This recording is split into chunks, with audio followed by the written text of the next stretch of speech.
আসসালামু আলাইকুম viewers, welcome back to my channel. আশা করি সবাই ভালো আছেন, নিবান এবং স্বাস্থ্যের। দেশ এবং দেশের বাইরে যে যেখান থেকে আমার ভিডিওটা দেখছেন ক্ষমা সৌন্দর্য দৃষ্টিতে দেখবেন। আমি আজকেও আবার নতুন আরেকটি ব্লগ ভিডিও নিয়ে আপনাদের মাঝে হাজির হয়ে গিয়েছি। আমি ঢাকা থেকে রাবেয়া সুলতানা বলছি। সকালবেলা আমি ঘুম থেকে উঠেছিলাম ঠিকই, হাজব্যান্ডকে বিদায় দিয়ে আমি আবার শুয়ে পড়েছি নাস্তা করে, কারণ আমার শরীরটা ভালো যাচ্ছে না। আমি এলভিতেও ইদানিং আসতে পারছি না শরীর অসুস্থতার কারণে। তো উঠেছি প্রায় 1-1:30 বাজে এখন। আগে এসি রিমোটটা সরিয়ে নিয়েছি, আর আলমারির এই পাশটাতে আমি আমার বোরখাগুলো ঝুলিয়ে রাখি যাতে করে দেখা না যায় কেউ বাসায় আসলেও, কিংবা গেটের পিছনে আমি রাখি না। আর এই ব্যাগটা আমি সবসময় আলমারিতে ঝুলিয়ে রাখি দৌড় দিয়ে বাইরে যাওয়ার জন্য।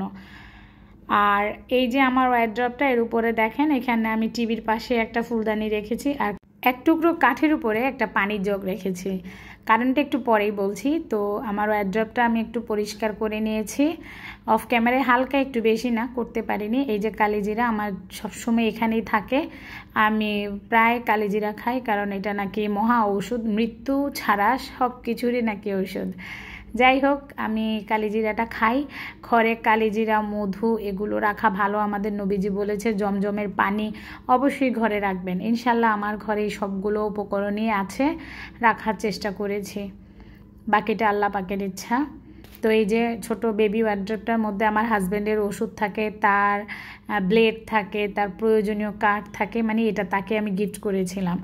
আমাদের এত কিছু বেচারার কি লাগবে, কি দরকার, সেজন্য আর কি এই ওয়ারড্রপটা ওনাকে দিয়েছিলাম। ওনার খুঁটিনাটি টুকিটাকি জিনিসগুলো উনিয়ে রাখে এখানে। আর এই পাশটা জায়নামাজ রেখেছি, সকালবেলা নামাজ পড়বে তখন এই জায়নামাজটাকে এদিক ওদিক করে ফেলে।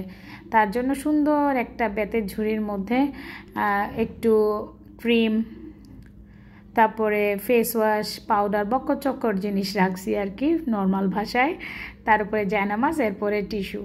আর এই যে এখন আরেকটু পরিষ্কার করে নিচ্ছি। ডেইলি পরিষ্কার করলেও আমার বাসাটা ক্লিন থাকে না, কারণ আমার বাসার পাশেই 2টা বিল্ডিংয়ের কনস্ট্রাকশনের কাজ চলে।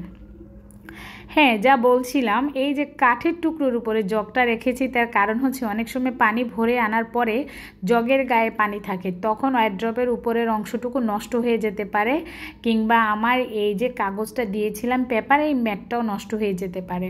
তার জন্য আমি এক টুকরো কাঠের উপরে পানির জগটা রাখি। আর এই যে আমার খাজানা ড্রয়ার খুলে আজ আপনাদের সাথে শেয়ার করব। এটা হচ্ছে 0 বাজেটে একটা অর্গানাইজার আমার ওয়ারড্রপের ভিতরে, যেখানে আমি অনেকগুলো জুতোর বক্স কিংবা হচ্ছে প্রয়োজনীয় কোনো বক্স যাই আসুক না কেন, আমি শক্ত বক্সগুলো কালেক্ট করে এতে আমার প্রয়োজনীয় জিনিস রাখি। এই সেগমেন্টের বক্সটার মধ্যে আছে সব ঔষধ, স্যালাইন, তারপরে আমার ওষুধ, আমার হাজব্যান্ডের ওষুধ, ফার্স্ট এড কিছু জিনিস আইটেম, কিছু ক্রিম, মাথা ব্যথার কিছু ক্রিম, এই যে রেজার, যাই দরকার এখানে রাখি। আর এই বক্সটাতে আছে হচ্ছে আমার কিছু হ্যান্ড পার্টস, যেগুলো হচ্ছে আমি মাঝে মাঝে ড্রেসের সাথে ম্যাচিং করি। তো আমি প্রত্যেকটাই কিন্তু 0 বাজেটে একটা একটা করে বক্স তৈরি করেছি এবং এতে আমি রেখেছি। এটা একটা টিফিন বক্স যেটাতে 3টা পার্ট। এখানে আমি আমার যে হিজাব বাঁধি সেই পিনগুলো রেখেছি, ছোট একটু লিপস্টিক রেখেছি, আর কয়েকটা তসবি রেখেছি। তৌফিক বাবু একটু উল্টাপাল্টা করে ফেলেছে, কিন্তু এটা আমি সুন্দর করে এক সাইড গুছিয়ে রাখি। এখানটাও সুন্দর বক্সগুলো আমি ফেলি না, অনেক সময় ঢাকনা হারিয়ে যায়, আমি বক্সগুলো কাজে লাগাই। আর এই যে দেখেন আমার কুশির কাজ, কি সুন্দর একটা কাজ করে রেখেছি ম্যাট। আর এই বক্স দেখেন 0 বাজেটে, এটা একটা বিস্কিটের বক্স। আমি এটার মধ্যে সানগ্লাসগুলো রেখেছি, এক সাইডে বাবার সানগ্লাস, এক সাইডে হচ্ছে ছেলের সানগ্লাস। আর প্রত্যেকটা জিনিস আমি ছোট ছোট ব্যাগের মধ্যে এরকম প্যাকেট করে রাখি যাতে করে প্রয়োজনে পাই। আর এই ড্রয়ারটার মধ্যে আমার অনেক প্রয়োজনীয় খুঁটিনাটি জিনিস, যেগুলো আমি বক্স ছাড়া রাখতে পারি না। তো আমি কাগজের বক্স চেষ্টা করেছি। টাকাগুলো দেখছেন, এগুলো হচ্ছে আমার বাচ্চাদের যাতায়াত ভাড়া। ওর বাবা 10 টাকা, 20 টাকা, 50 টাকা আর 100 টাকার বান্ডেলগুলো রেখেছে ওদের যাতায়াতের জন্য। ছোট ছোট বক্সগুলো কিন্তু আমার আওতায় আছে, আমি এগুলো ফেলি না। এগুলোর মধ্যে আমার প্রয়োজনীয় টুকটাক অনেক জিনিস আমি এখানে রাখি, তসবি, চুড়ি, কারেন্টের জিনিসপত্র, আসলে যখন যেটা প্রয়োজন রাখার চেষ্টা করি। তো তো এর মধ্যে বলে নিচ্ছি আমার আপু ভাইয়েরা যারা যারা আমার সাথে আছেন, মূল্যবান সময়টা দিচ্ছেন, কাইন্ডলি একটা লাইক দিবেন এবং ফুল ওয়াচ করবেন। আমি কিন্তু খুব বিপদগ্রস্ত কিংবা ক্ষতিগ্রস্ত হয়ে আছি, আমাকে সাপোর্ট করেন প্লিজ। সেদিন যে মেলায় গিয়েছিলাম একটা খুন্তি এনেছিলাম কাঠের, সেটার মধ্যে ডেকোরেশন হবে আর্ট করে রেখেছি। আসলে আমি আমার প্রয়োজনীয় জিনিসগুলো এখানেই রাখার চেষ্টা করি। এই যে দেখেন এই পাশে আবার টাকা, এগুলো হচ্ছে ছেলেমেয়ের বেতন, একটা ডায়াবেটিক্সের মেশিন চেক করার কিছু ক্লিপ, আর নিচেও কিন্তু বক্স আছে যেগুলোর মধ্যে আমি আরও প্রয়োজনীয় আমার হাতের কাজের জিনিসগুলো রেখেছি। এখানে প্রায় আমি অনেক জিনিসই রাখি যেগুলো আমার খুব প্রয়োজন এবং আমি ঝটপট নিয়ে যেতে পারি। তো এই ছিল আমার জিরো বাজেটের অর্গানাইজেশনের যে জিনিসগুলো আমি এখানে সেট করেছি। জিরো বাজেটের বক্স এবং আমার প্রয়োজনীয় জিনিসগুলো খুব সুন্দর করে ম্যানেজ করে রাখার একটা সুন্দর ওয়ারড্রপের একটা ড্রয়ারকে আমি এর আওতাভুক্ত করেছি। আপনাদের কাছে যদি ভালো লেগে থাকে অবশ্যই সাপোর্ট করবেন, ভালোবাসা দিবেন। এরপরে হচ্ছে বিছানা গোছাতে হবে। তো মেয়েকে বললাম যে একটু তুমি বিছানাটা ঝেড়ে দাও। আসলে আমার প্রচুর মাথা ব্যথা আজ। তার একটা কারণ হচ্ছে আমি প্রায় কিন্তু অসুস্থ থাকি। এর আরেকটা রিজন হচ্ছে আমার কোল্ড অ্যালার্জি। যখন আমার প্রচুর ঠান্ডা হয়, যেটাকে আমরা বলি সান্নিবাতিক, মানে মাথায় প্রচুর যন্ত্রণা হয়, মাথা মুখ চেহারা চোখ সব ফুলে যায় আমার। তো গত 2 দিন একটু অবহেলা করে দেরি করে গোসল করাতে আমার এই প্রবলেমটা হয়েছে। আমি উঠেছি কিন্তু অনেক বেলা করে আজ।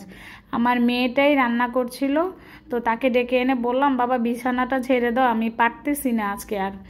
টিভির শব্দ তো আমার সমস্যা হয় কিংবা মাথাও খুব যন্ত্রণা করছে।